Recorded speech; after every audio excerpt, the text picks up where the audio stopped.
ئایا ڕۆناڵدۆی دیاردە بەڵێنەکەی دەباتە سەر؟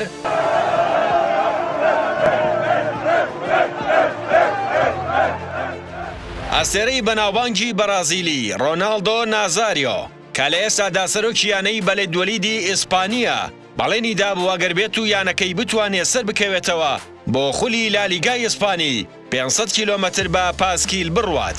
یانەی بەلێدوەلید لە خولی پلەیەکەکاندا پلەی دووەمی ڕیزبەندەکەی گرت و توانی بە خێرایی سەر بکەوێتەوە بۆ خولی لالیگا لە پاشەوەی پار ساڵ دابەزین.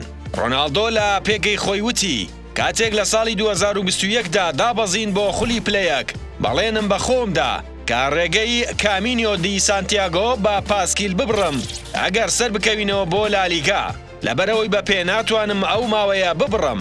من و خێزانم ڕۆژی یەکشەممە دەڕۆین بۆ سانتیاگۆ دی کۆمپۆستێلا بۆ بەجێهێنانی بەڵێنەکەم. لە ساڵی 2018ەوە ڕۆناڵدۆ خاوەندارەتی ڕێژەی لە سەدا 51 پشکەکانی یانەی بەلەدوەلی دەکات.